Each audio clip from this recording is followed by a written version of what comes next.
전 세계가 미국 트럼프발 관세 정책으로 충격과 경악에 빠졌습니다. 유럽연합, 일본, 중국 등 주요 자동차 생산국들은 최대 25%까지 치솟은 수입차 관세로 인해 큰 타격을 입고 있습니다. 각국 자동차 제조사들은 가격 인상이 불가피한 상황에 울상을 짓고 있는 상황입니다. 그런데 이러한 가운데 혼자 웃음을 짓고 있는 기업이 있습니다. 바로 한국의 현대자동차입니다. 놀랍게도 현대자동차는 트럼프 정부의 관세 정책 이후 오히려 판매량이 급증하고 있으며 일부 인기 모델은 대기까지 줄을 서야 하는 상황입니다. 현대자동차는 관세 정책에도 불구하고 일시적으로 가격을 동결하고 고객 중심의 전략을 과감히 채택했습니다. 고객 우선, 이익은 그 다음이라는 모토로 미국 시장에서 놀라운 선전을 이어가고 있습니다. 어떻게 까다롭기로 유명한 미국 상류층의 마음까지 사로잡을 수 있었을까요? 잠깐, 구독과 좋아요는 큰 힘이 됩니다. 시청자 여러분들의 이번 트럼프발 관세 정책 및 생각에 대해 댓글로 알려주세요. 안녕하세요. 저는 케이트 월터스입니다. CNN 소속 자동차 전문 기자로 일한 지 어느덧 10년이 넘었네요. 지금 이 글을 쓰는 저와 1년 전에 저는 완전히 다른 사람이 되었습니다. 자동차를 보는 눈, 기술을 평가하는 기준, 그리고 무엇보다 브랜드를 바라보는 관점이 송두리째 바뀌었어요. 어떻게 이런 변화가 생겼는지, 그리고 그 변화가 제 삶에 어떤 의미를 가져왔는지 지금부터 솔직하게 들려드리려고 합니다. 모든 것은 작년 로스앤젤레스 오토쇼에서 시작되었죠. 자동차는 제 인생의 전부라고 해도 과언이 아닙니다. 어릴 적 아버지와 함께 주말마다 차고에서 낡은 머스탱을 고치던 기억이 저를 이 길로 이끌었어요. 제 삶의 대부분은 세계 각지의 자동차 쇼와 시승회, 그리고 기술 세미나를 돌아다니며 보냈습니다. 누군가에겐 단순한 이동수단일지 모르지만 저에게 자동차는 열정이자 삶 그 자체였죠. 지난해 로스앤젤레스 오토쇼에서 글로벌 자동차 브랜드의 미래 모빌리티를 주제로 취재를 시작했습니다. 아침 일찍부터 설렘을 안고 컨벤션 센터로 향했어요. 도착하니 익숙한 향수와 새 차 냄새가 뒤섞인 공기가 반겨주었습니다. 전시장을 가득 메운 사람들 사이를 지나며 느끼는 열기는 언제나 저를 흥분시켰죠. 이날 일본인 동료 리사와 함께 취재를 진행했어요. 리사는 도요타와 렉서스에 관한 한 최고의 전문가로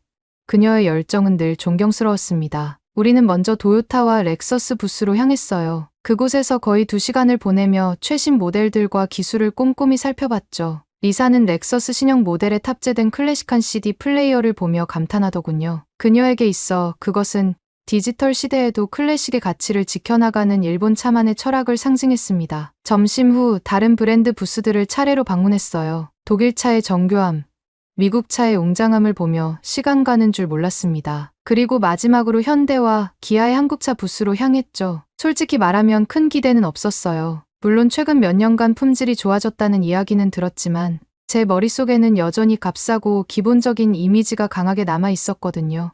리사도 한국차에 대해 별로 관심이 없어 보였습니다. 그녀는 한국차는 아직도 CD도 못 넣는 차라며 코웃음을 치더군요. 하지만 전문 기자로서의 의무감을 갖고 현대와 기아 부스로 향했습니다. 멀리서도 눈에 띄는 세련된 부스 디자인이 의외였어요. 처음 본 순간부터 기대 이상이었죠. 일단 겉모습은 생각보다 훨씬 세련되었지만 겉모습만으로 차를 판단할 수는 없는 법입니다. 그렇게 저는 아무런 기대 없이 현대와 기아의 세계로 첫 발을 내디뎠어요. 그때만 해도 이 발걸음이 제 인생을 완전히 바꿔놓을 거라곤 상상도 못했습니다. 현대와 기아 부스에 들어서자마자 느낀 첫인상은 세련됨이었습니다. 화려하지만 과하지 않은 조명, 미니멀하면서도 고급스러운 전시 공간 디자인이 눈길을 끌었어요. 특히 GV80, 아이오닉5, 펠리세이드가 전시된 시승 부스는 사람들로 북적였습니다. 호기심에 이끌려 GV80에 먼저 다가갔죠. 차 문을 열고 운전석에 앉는 순간 예상치 못한 고급스러움에 놀랐어요. 손끝에 닿는 모든 소재가 프리미엄 느낌을 주었습니다. 시동을 걸자 더 놀라운 일이 벌어졌죠. 완벽에 가까운 정적이 차 안을 감쌌습니다. 외부 소음이 거의 차단된 듯한 이 조용함은 분명 최고급 독일차에서나 경험할 수 있는 수준이었어요. 대시보드를 가로지르는 와이드 디스플레이는 시각적 만족감을 주었고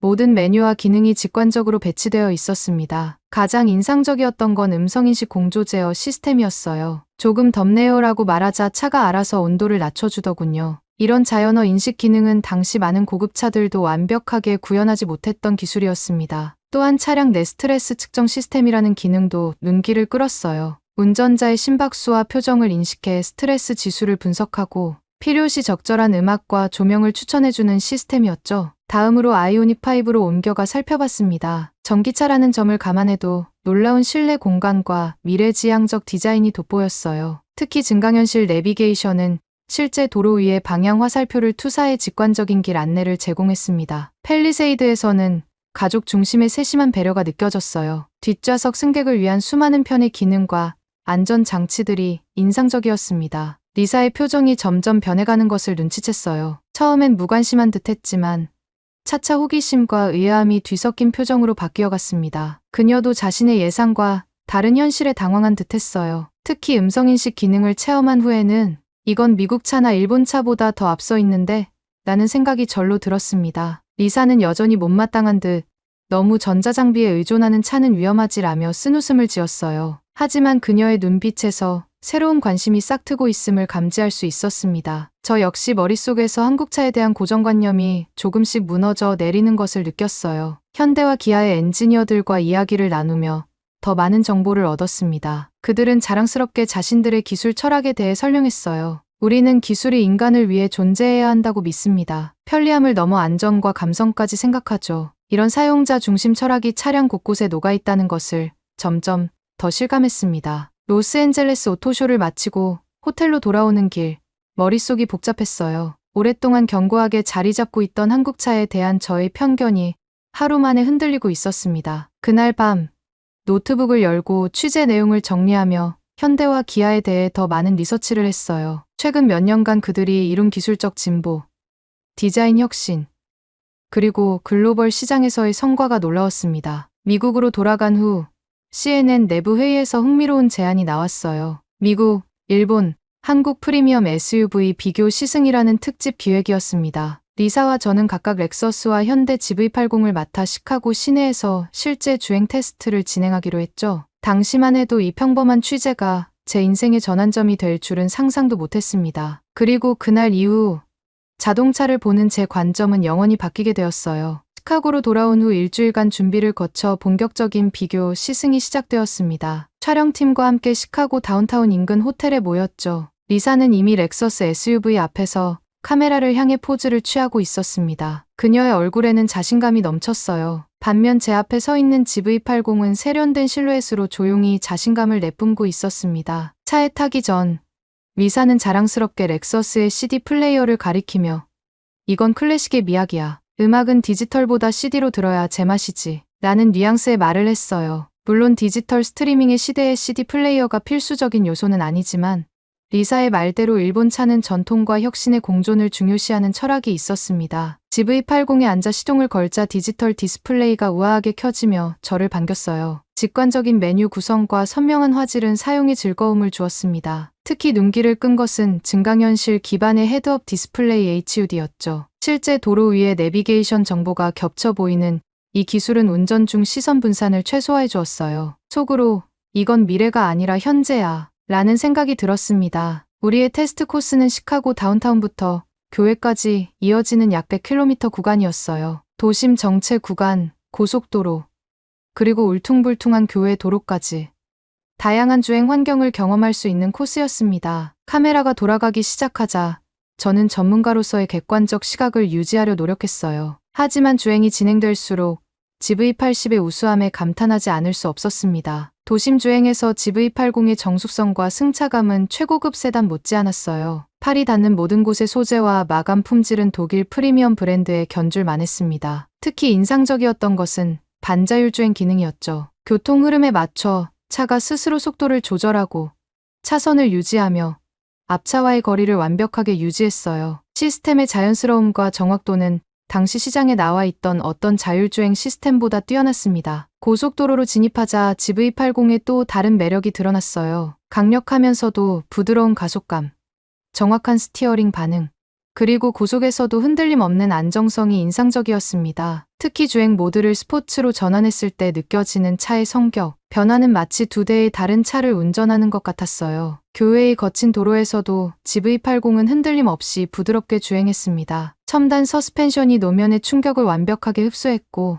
타이어와 노면 사이의 접지력은 어떤 상황에서도 유지되었어요. 이런 주행 경험은 분명 프리미엄 SUV에 기대하는 수준을 훨씬 뛰어넘는 것이었습니다. 테스트 중간에 리사와 만나 간단한 의견을 나누었어요. 그녀는 여전히 렉서스의 신뢰성과 완성도를 높이 평가했지만 이전보다 말투가 조심스러워진 것을 느낄 수 있었습니다. 그녀도 GV80의 성능이 예상 이상이라는 것을 눈치챈 것 같았어요. 첫날 촬영을 마치고 호텔로 돌아오는 길, 비가 내리기 시작했습니다. 처음엔 가벼운 비였지만 점차 폭우로 변해갔어요. 날씨 예보에는 없었던 갑작스러운 비였죠. 시야가 제한되는 상황에서 GV80의 능력을 더욱 신뢰하게 되었습니다. 와이퍼 속도를 자동으로 조절해주는 레인 센싱 기능, 우천시 자동으로 활성화되는 안전주행 모드, 그리고 젖은 노면에서도 안정적인 접지력을 유지해주는 사륜구동 시스템이 완벽하게 작동했어요. 호텔에 도착한 후 노트북을 열고 그날의 경험을 정리했습니다. 객관적으로 봐도 GV80은 모든 면에서 기대 이상이었어요. 하지만 이것은 시작에 불과했습니다. 다음 날 저는 한국차가 얼마나 진보했는지,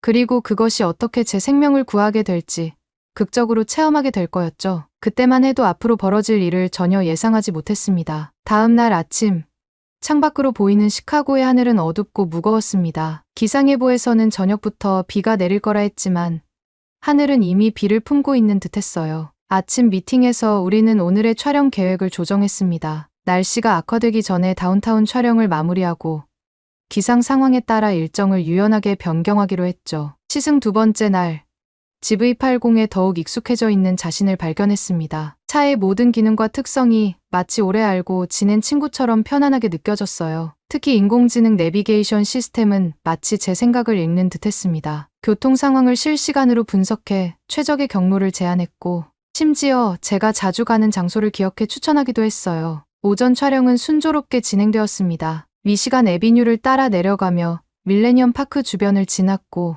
네이비 피어 인근에서 리사와 만나 두 차의 외관을 비교하는 장면을 촬영했어요. 두 차 모두 각자의 방식으로 아름다웠지만 GV80의 디자인은 더 미래지향적이고 대담했습니다. 특히 세로로 긴 헤드램프와 대형 그릴은 독특한 존재감을 부여했죠. 점심 식사 후 우리는 다시 각자의 차로 돌아가 촬영을 이어갔습니다. 하늘은 점점 더 어두워졌고 예상보다 일찍 비가 내리기 시작했어요. 처음에는 가벼운 이슬비였지만 시간이 갈수록 빗줄기가 굵어졌습니다. 윈드실드를 두드리는 빗소리가 점점 격렬해졌고 와이퍼는 최고 속도로 작동했지만 시야 확보가 쉽지 않았어요. 저녁 6시쯤 비는 폭우로 변했습니다. 촬영 디렉터는 오늘은 여기까지 하고 내일 이어서 하자라며 무전을 통해 말했죠. 모두가 안전하게 호텔로 복귀하는 것이 우선이었습니다. 저는 내비게이션에 호텔 주소를 입력하고 리사에게 먼저 출발하겠다고 무전을 보냈어요. 그녀도 곧 따라온다고 했습니다. 미시간 애비뉴에서 와커 드라이브로 접어들자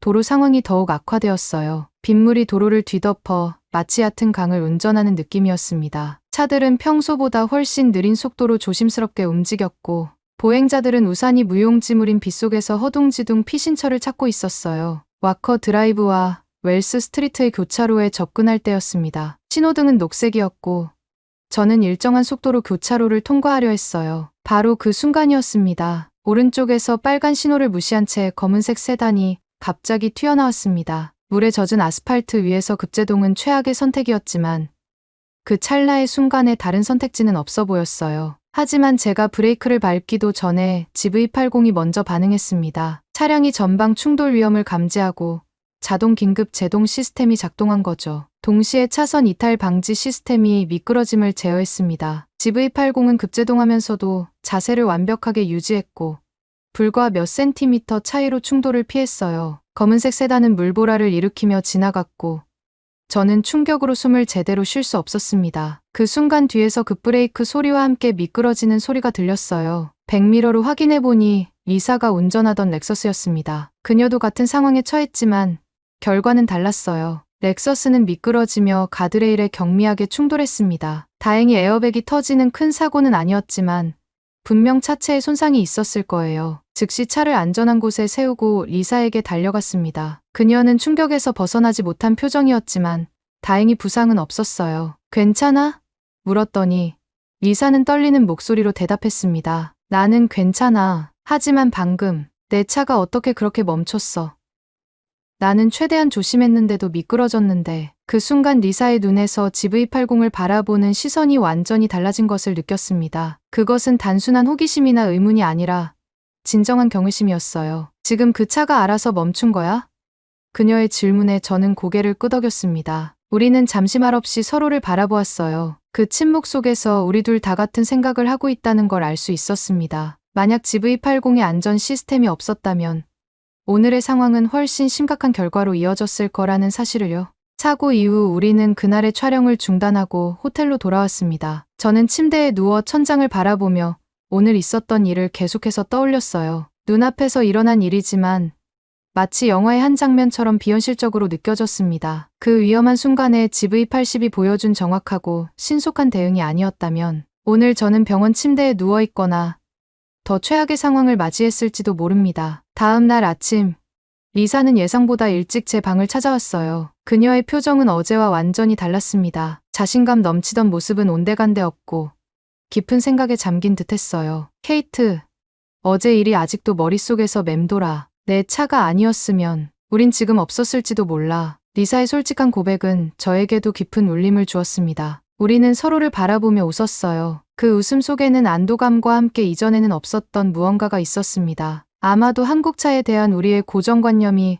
완전히 무너진 것을 인정하는 미소였을 거예요. 그날 오후, 계획에 없던 일정 변경이 있었습니다. 저는 현대차 기술연구소를 방문해 인터뷰를 진행하기로 했어요. 어제의 경험이 저에게 큰 영향을 미쳤고 이 기술 뒤에 숨겨진 이야기를 더 깊이 알고 싶었습니다. 연구소는 예상보다 훨씬 광대하고 첨단 시설을 갖추고 있었어요. 입구에서 저를 맞이한 연구소장 박 박사는 친절하게 시설을 안내해 주었습니다. 그는 열정적으로 그들의 안전기술 철학에 대해 설명했어요. 우리에게 기술은 그 자체가 목적이 아닙니다. 인간의 삶을 보호하고 풍요롭게 하는 수단이죠. 특히 안전기술은 타협할 수 없는 가치입니다. 연구소 내부를 둘러보며 제가 체험한 자동 긴급 제동 시스템과 차선 유지, 보조 장치가 어떻게 개발되고 테스트되는지 직접 볼 수 있었어요. 특히 인상적이었던 것은 인공지능 기반의 운전자 모니터링 시스템이었습니다. 이 시스템은 운전자의 시선, 표정, 심지어 목소리 톤까지 분석해 피로나 주의력 분산을 감지하고 경고해준다고 했어요. 박 박사는 자랑스럽게 설명을 이어갔습니다. 우리는 단순히 사고가 났을 때 충격을 줄이는 것을 넘어 사고 자체를 예방하는 기술을 개발하고 있습니다. 차가 스스로 위험을 감지하고 대응하는 것. 그것이 우리가 추구하는 궁극적인 안전이죠. 그의 말에서 저는 단순한 기술적 자부심을 넘어선 진정한 사명감을 느낄 수 있었어요. 실험실에서는 다양한 날씨 조건과 도로 환경을 시뮬레이션하는 테스트가 진행 중이었습니다. 연구원들은 비, 눈, 안개 등 악천후 속에서도 안전 시스템이 완벽하게 작동하도록 끊임없이 데이터를 수집하고 분석하고 있었어요. 어제 경험하신 그 상황도 우리가 수천 번 테스트한 시나리오 중 하나입니다. 라고 한 연구원이 말했습니다. 가장 놀라웠던 것은 그들의 사용자 중심 설계 철학이었어요. 기술 개발의 모든 단계에서 실제 운전자의 경험과 피드백을 반영한다는 점이 인상적이었습니다. 우리는 기술이 아무리 뛰어나도 사용자가 불편하거나 이해하기 어렵다면 의미가 없다고 생각합니다. 첨단 기술이지만 마치 오래된 친구처럼 자연스럽게 느껴져야 하죠. 이 말은 제가 GV80을 운전하며 느꼈던 바로 그 느낌을 정확히 표현하고 있었어요. 인터뷰를 마치고 나오면서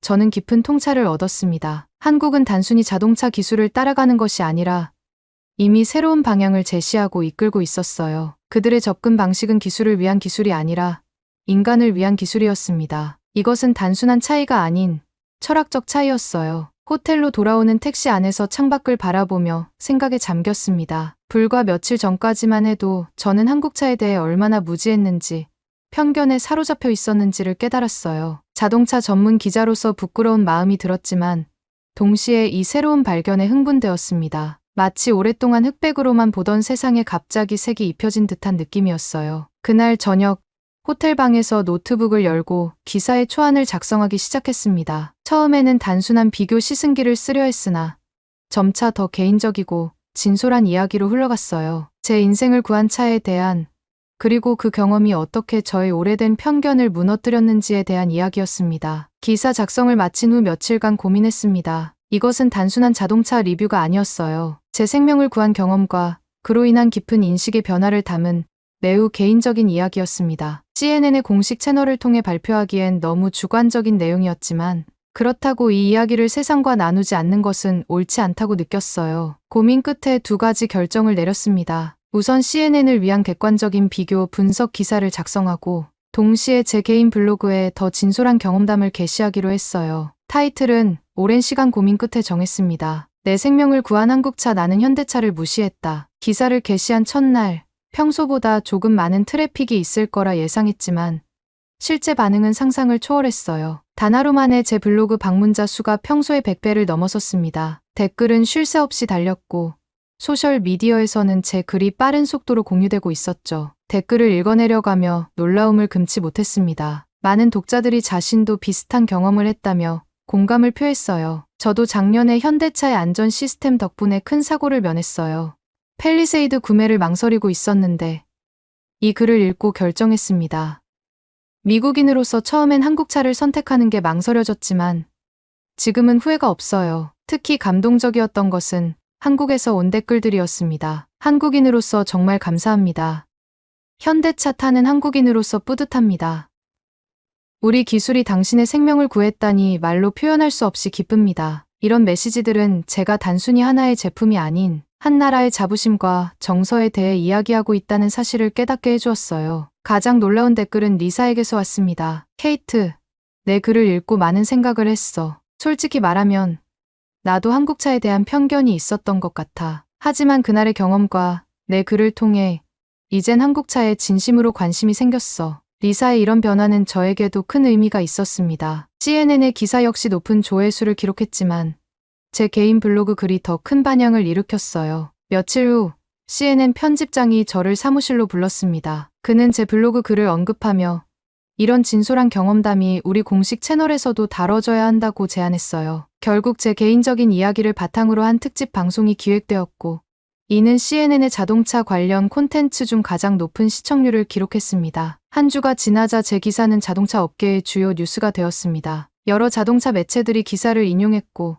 소셜미디어에서는 현대차에 대한 관심이 폭증했어요. 현대자동차 북미 지사에서도 공식 성명을 통해 소비자 안전을 최우선으로 생각하는 우리의 철학이 인정받아 기쁘다며 제 경험에 감사를 표했습니다. 특히 해외 소비자들의 관심이 크게 증가했어요. 현대차 딜러십들은 갑자기 늘어난 문의와 시승 요청으로 분주해졌다는 소식이 들려왔습니다. 한 딜러는 당신의 기사 이후 GV80과 팰리세이드 문의가 30% 이상 증가했다며 감사 메일을 보내오기도 했어요. 해외 자동차 포럼과 커뮤니티에서도 한국차에 대한 인식 변화가 감지되었습니다. 과거에는 가격 대비 성능이 좋다는 실용적인 평가가 주를 이루었다면 이제는 안전성, 첨단 기술, 혁신적 디자인 같은 키워드가 자주 언급되기 시작했어요. 한국 네티즌들의 반응도 뜨거웠습니다. 제 기사가 한국어로 번역되어 여러 커뮤니티에 공유되었고 많은 이들이 제 블로그를 찾아와 한국어로 감사 인사를 남겼어요. 한국 자동차 산업이 인정받는 것 같아 자랑스럽습니다.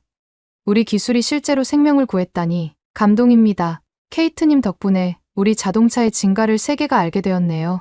이 모든 반응을 지켜보면서 저는 제가 단순한 글 하나로 많은 사람들의 인식을 바꾸는 데 기여했다는 사실에 큰 보람을 느꼈습니다. 그리고 그것은 저 자신의 인식이 완전히 바뀐 경험에서 비롯된 것이었어요. 브랜드나 국가에 대한 편견 없이 제품 자체의 가치를 평가하는 것의 중요성을 다시 한번 깨닫게 되었습니다. 그렇게 기사 파장이 조금씩 잦아들 무렵 저는 우연히 제 차고에 주차된 제 차를 바라보게 되었어요. 오래 타온 독일 브랜드의 세단이었는데 아직도 잘 작동하는 편이었지만 슬슬 교체를 고려해야 할 시기가 다가오고 있었습니다. 그 순간 문득 떠오른 생각이 있었죠. 내 다음 차는 어떤 차가 될까?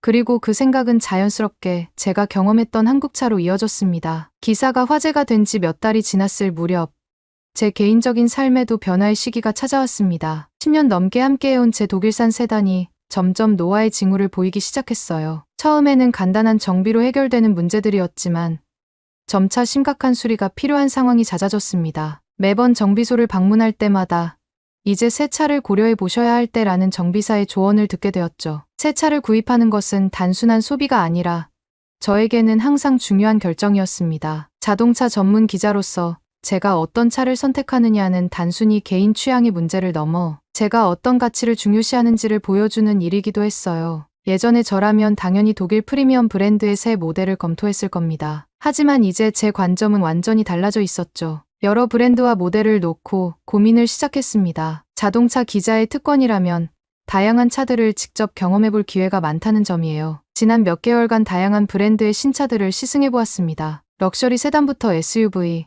전기차까지 여러 옵션을 두고 비교했죠. 그런데 이상하게도 다른 차들을 운전할 때마다 자꾸 GV80과 비교하게 되었어요. 그리고 팰리세이드의 실내 공간과 편의성을 떠올리게 되었습니다. 제가 경험한 위기의 순간이 제 무의식 속에 깊이 각인되어 있었던 거죠. 시승 중에도 이 차의 안전 시스템은 그때 GV80만큼 반응할 수 있을까? 라는 생각이 자꾸 들었습니다. 어느 날 퇴근길, 충동적으로 현대 딜러십으로 차를 돌렸어요. 단지 정보를 얻기 위한 방문이었지만 팰리세이드 앞에 서자 묘한 친근감이 느껴졌습니다. 연한 블루 컬러의 팰리세이드는 대형 SUV임에도 우아하고 세련된 인상을 주었어요. 실내에 앉아보니 GV80과는 또 다른 매력이 느껴졌습니다. 가족적이면서도 고급스러운 편안함과 안전함이 공존하는 공간이었죠. 딜러는 저를 알아보고 반갑게 맞이했습니다. 케이트 월터스 아니신가요?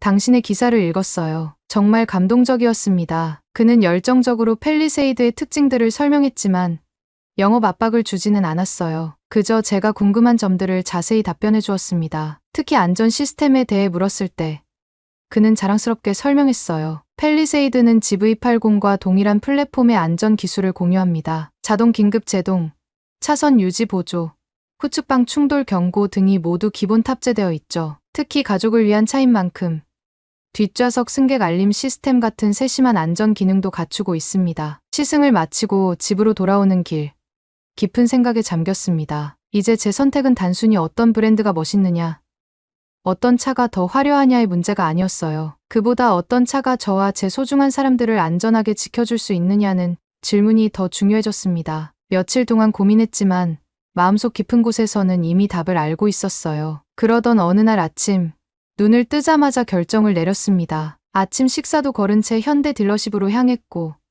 그날 오후 팰리세이드 계약서에 서명했어요. 딥 블루 컬러, 프레스티지 트림의 팰리세이드였습니다. 친구들과 동료들은 제 선택에 놀라워했어요. 특히 고급 브랜드 차만 탔던 저로서는 예상 밖의 결정이었거든요. 하지만 저는 더 이상 브랜드 로고가 아닌 실제 경험과 가치에 의해 결정을 내린 것에 자부심을 느꼈습니다. 제 기사에서 쓴 내용을 실천으로 옮긴 셈이었죠. 차를 인도받는 날, 딜러십에서 작은 이벤트를 준비해 주었어요. 직원들이 모여 축하해 주었고 특별히 제작된 키홀더도 선물로 받았습니다. 새 차의 키를 받아들고 운전석에 앉았을 때 묘한 감정이 밀려왔어요. 이것은 단순한 구매가 아니라 제 인생의 전환점을 상징하는 순간처럼 느껴졌습니다. 집으로 운전해 가는 길, 팰리세이드의 모든 기능이 저를 반기는 듯했어요. 적응형 크루즈 컨트롤이 교통 흐름에 맞춰 자연스럽게 속도를 조절했고 차선 유지 시스템이 부드럽게 방향을 보조했습니다. 헤드업 디스플레이는 필요한 정보를 시선 이탈 없이 제공했고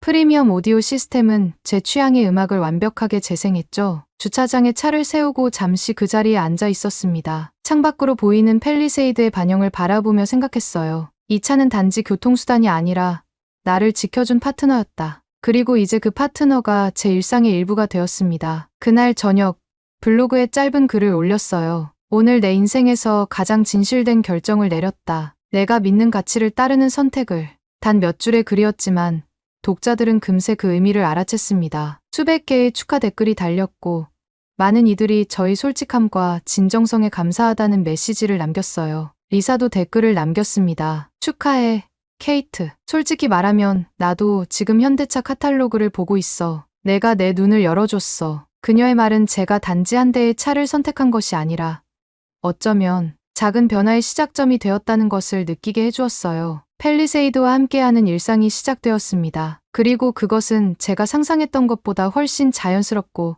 만족스러웠어요. 마치 오랫동안 알아왔던 친구와 다시 만난 것처럼 편안했습니다. 이제 저는 자동차를 단순한 기계가 아닌 삶을 함께 나누는 동반자로 바라보게 되었습니다. 그리고 그 깨달음은 제 인생에서 가장 값진 선물 중 하나였어요. 새 팰리세이드로 출근하는 첫날 아침은 유독 상쾌했습니다. 봄비가 내린 후의 맑은 하늘, 도로 위에 반사된 햇빛이 유난히 반짝이는 듯했어요. 시동을 걸자 차 내부가 부드러운 웰컴 사운드와 함께 생명을 얻었습니다. 내비게이션의 CNN 사무실을 목적지로 설정하고 출발했죠. 도로 위에서 팰리세이드는 마치 오래된 친구처럼 친숙하게 느껴졌어요. 크고 안정적인 차체임에도 불구하고 도심 주행에서 놀라울 정도로 민첩했습니다. 출근길 교통체증 속에서도 어댑티브 크루즈 컨트롤과 차선 유지 시스템이 스트레스를 크게 줄여주었죠. 이전에는 긴장을 풀지 못했던 출근길이 이제는 하루를 시작하는 여유로운 시간으로 변했습니다. CNN 주차장에 도착하자 동료들이 제 새 차를 보고 모여들었어요. 그들의 반응은 다양했습니다. 일부는 놀라움을,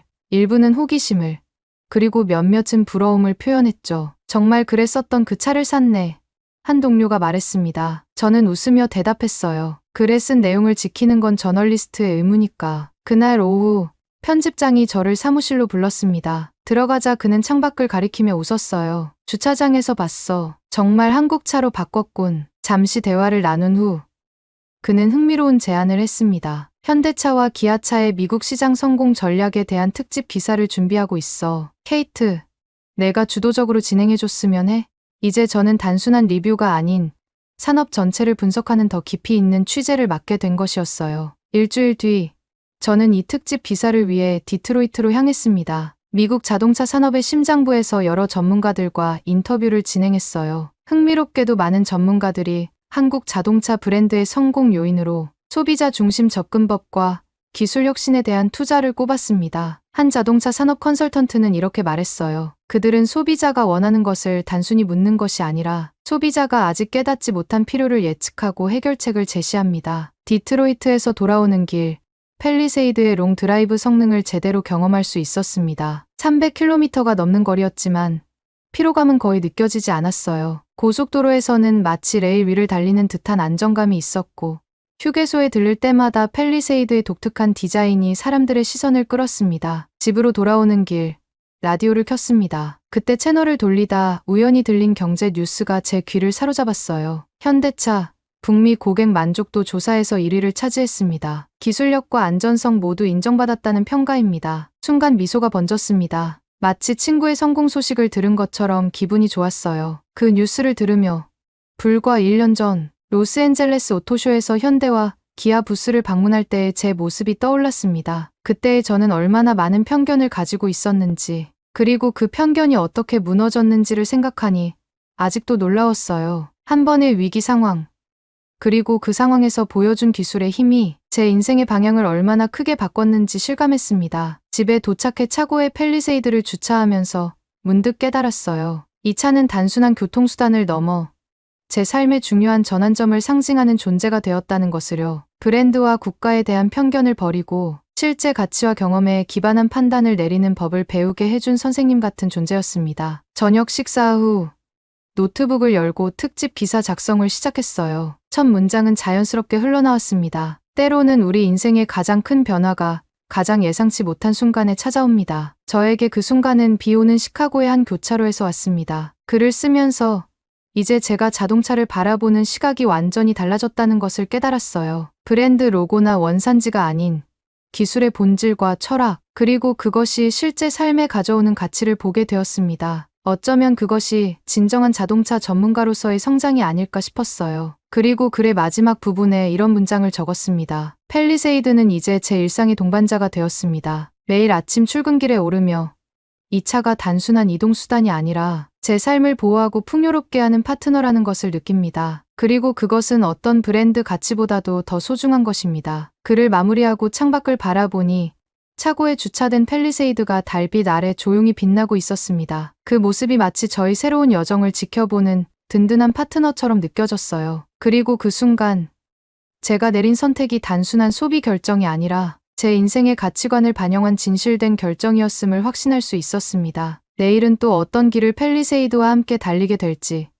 어떤 새로운 발견을 하게 될지 기대되었습니다. 하지만 한 가지 확실한 것은 더 이상 저는 세상을 편견의 눈으로 바라보지 않을 것이라는 점이었어요. 그리고 그것이 아마도 이 모든 경험이 저에게 준 가장 값진 선물이 아닐까 싶습니다.